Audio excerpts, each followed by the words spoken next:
Peoples ప్లాజాకు Bathukamma పేరట. అధికారంలోకి రాగానే బతుకమ్మ ప్లాజాగా మారుస్తాం. తెలంగాణ తల్లి చేతిలో మళ్ళీ బతుకమ్మ చేరేదాకా పోరని నమస్తే తెలంగాణ, మన రాజ్యం మన బతిక. చెల్లెమ్మ బతుకమ్మ పని అన్నయ్య కబ్జా చేసేది.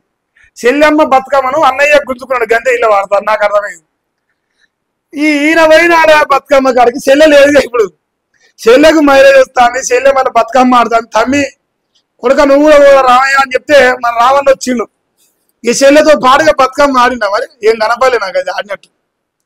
ఏదో ఒక మంచి కామెంట్ చేసిండు, తెలంగాణ తల్లిని మారుస్తాం, బతుకమ్మను పెడతాం, మళ్ళీ ఎట్టుంది అట్లా ఈ తెలంగాణ తల్లి పట్టుకోసం అనేది ఒకటి మంచి ముచ్చట చెప్పాను. కానీ బతుకమ్మ ఏమాడలేదు.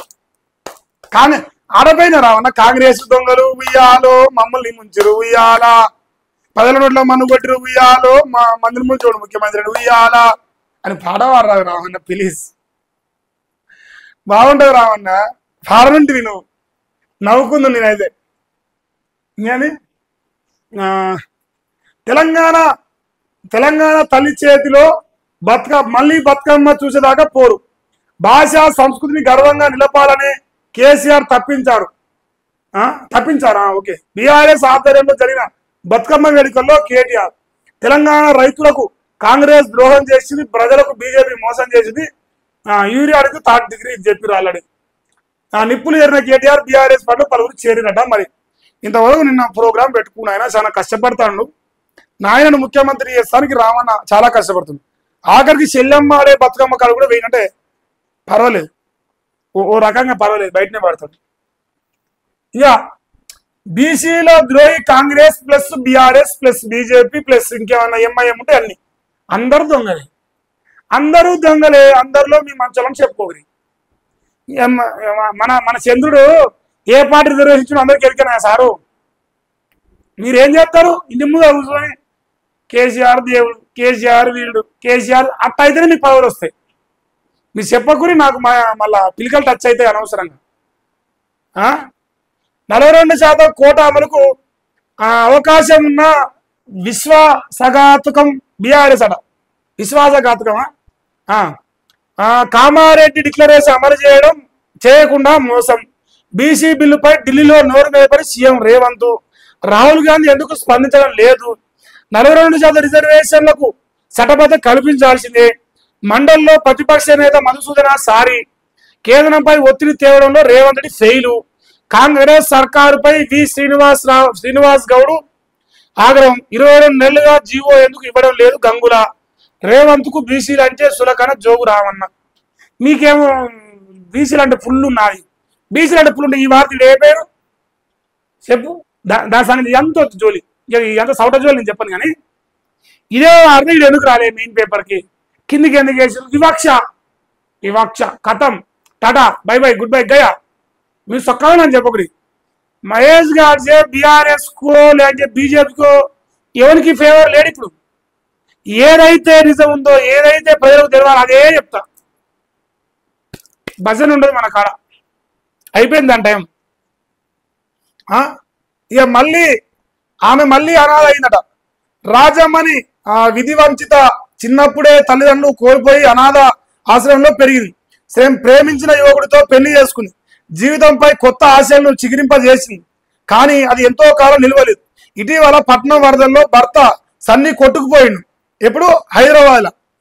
ఆమె అనాథ ఆశ్రమంలో పెరిగి ఒక అబ్బాయిని ప్రేమించి పెళ్లి చేసుకొని ఇట్లా 12 బాబు జన్మనిచ్చి బతుకుతా ఉంటే మొన్న వచ్చిన వరదలు ఉన్నాయిగా, కొట్టుకపోయింది. 11 రోజులు దాటాయింది. ఇంతవరకు ఆచూకీ లేదు, దొరకదు కూడా. అంటే హైదరాబాద్లో బంగాళాఖాతం ఉంది. హైదరాబాద్లో బంగాళాఖాతం అంటే అరేబియా మహాసముద్రం ఉంది, పసిఫిక్ మహాసముద్రం ఈయనే ఉంది. లేదా మీరు డౌట్ పడతారు, మీతో అదే వచ్చిన సరే. మరి ఏమంటారు? నేను చెప్పి సముద్రాలు ఉన్నాయి, హెలికాప్టర్లు ఉన్నాయి, అన్నీ అని చెప్పింది. కానీ హైదరాబాద్లో సముద్రం ఉంది కాబట్టి మరి ఆయన భర్త కుట్టుకపోయింది సముద్రంలో, అందుకే దొరుకుతలేడు. సముద్రంలో వెతకలేం కదా, సముద్రంలో వెతికే అంత మనకు లేదు కాబట్టి సముద్రాల్లో చనిపోయింది కాబట్టి దొరుకుతలేడు. ఆయన చనిపోయినట్టు పాపం, క్షమించాలి. 11 రోజులు అంటే ఆయన బతకడానికి అవకాశం లేదు, అది వేరే విషయం. కానీ అది ఇప్పుడు ఈ ప్రభుత్వం మరి ఏం చేస్తుంది?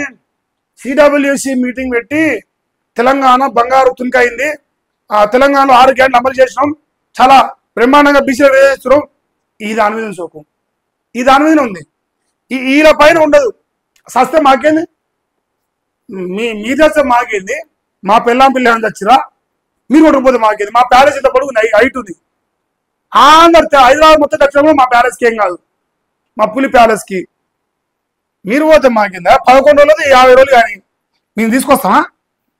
సచిన సేవలు తీసుకొచ్చిన ఎస్ఎల్బీసీలోకి వెళ్ళి ఇది కూడా అంతే. సోషల్ మీడియా పోస్టులపై సర్కారు రౌడీ షీట్ అట. ఆ హిస్టరీ షీట్స్, సస్పెక్ట్ షీట్స్ పేరుతో ఉక్కు పాదానికి తెర వెనుక కుట్ర. ఓ కొడుక, అంటే రౌడీ షీట్ ఓపెన్ చేస్తారా మహేష్ గారి సేపు అయినా, రాజన్న గారు? ఓ కొడుక, ఓపెన్ చేయి, ఓపెన్ చేయి. నువ్వు ఎన్ని కేసులు పెడితే అంత మంచిదే, డబ్బును ఎమ్మెల్యే అయితే పట్టనన్న. సైబర్ నేరాల నియంత్రణ ముసుగులో చర్యలు. ప్రభుత్వంపై పోస్టులు వచ్చే వారిని వేధించే కుట్ర. పోలీసు శాఖ మెమోలో సోషల్ మీడియా ప్రస్తావన. రాజకీయ పోస్టులపై క్రిమినల్ కేసులు తగదని ఇటీవల తీర్పు ఇచ్చిన తెలంగాణ హైకోర్టు. ఇది మాత్రం గుర్తుంది, రాజకీయ పోస్టుల పైన తీర్పు ఆల్రెడీ ఇచ్చేసారు. ఆ అక్రమ కేసులు పెట్టొద్దు, పెట్టినా మేము పట్టించుకోమని చెప్పింది. లేదు అంటాను. మరి ఏమంటాను, హైకోర్టు తీర్పుపై స్వేచ్ఛగా ప్రశ్నిస్తున్న నెటిజన్లు. ఆ తీర్పుతో ఇది ముచ్చట. హైకోర్టు తీర్పు వచ్చిన కాక నేను కూడా జర స్ట్రాంగ్ అయినా కదా, జర స్ట్రాంగ్ అయినా. అమ్మో కేసు పెట్టి తప్పేంది, బరాబర్ నాకు హైకోర్టు చెప్పిందని చెప్తాను నేను. అవసరం తిరుగు ప్రశ్నిస్తే వ్యవస్థీకృత నేరాలుగా పరిగణిస్తారా?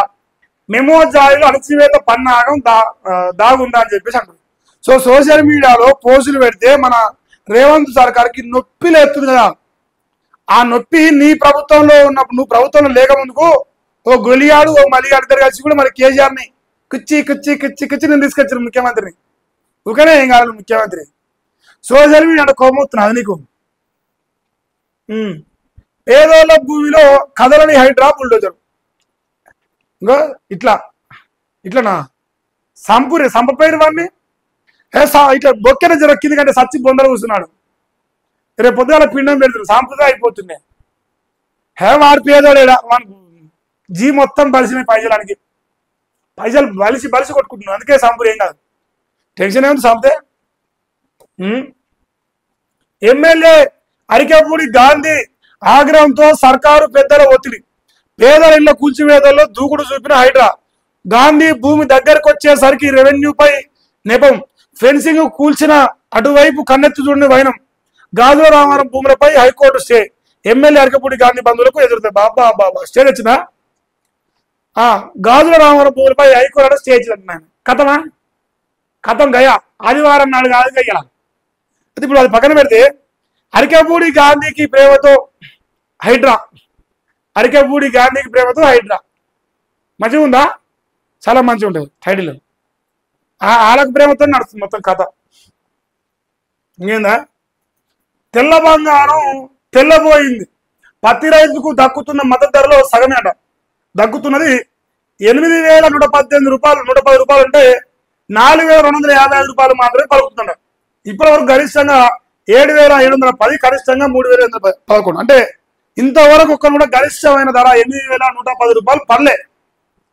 పత్తి రైతులకు తెల్ల బంగారం మేము పండిస్తామే, మా రైతులు మా నల్గొండ దాదాపు అదే పండిస్తారు. అది ఇప్పుడు తెల్ల బంగారానికి రేట్ ఎందుకు లేదు? మరి వర్షాలు పడ్డాయి, పత్తి ఆగమైంది, వర్షాలు పడ్డాయి, డిమ్ అయింది కలరు.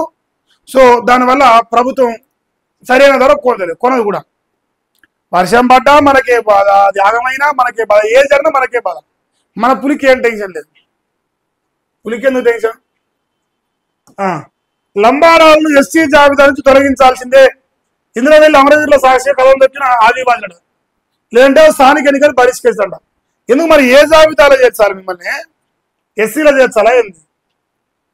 ఏం అలా బాధ ఉంది. కానీ 36 మంది రైతులపై కేసులు. తమ భూములకు పట్టాలు ఇవ్వని కలెక్టరేట్కు రైతులు వేరట. సిబ్బంది అడ్డుకోవడంతో గేటు వద్ద బయట నిలుస్తున్నారు. ఆ తర్వాత సమస్య పరిష్కరించకపోగా కేసులు పెట్టే కలెక్టర్. 36 మందిపై 238, 321, 322 సెక్షన్ల కింద కేసులు. ఎక్కడ కలెక్టర్ సారు? ఏ ఊరు కలెక్టర్, ఎక్కడ కలెక్టర్ చెప్పు, ఆయన పేరు ఎప్పుడు? చాలా మంచోడా, దండం పెట్టి వస్తాను నేను పోయి. కలెక్టర్ సారు నువ్వు బాగా తిట్టలేవంట కదా, 10 రోజులకి ఉపాసం పంటానగా అని చెప్పి దండం పెట్టేస్తా కలెక్టర్కి. బోధ ఇంట్లో అటగా ఆయన నాకు చెప్పి రాలేడు వెళ్ళాక.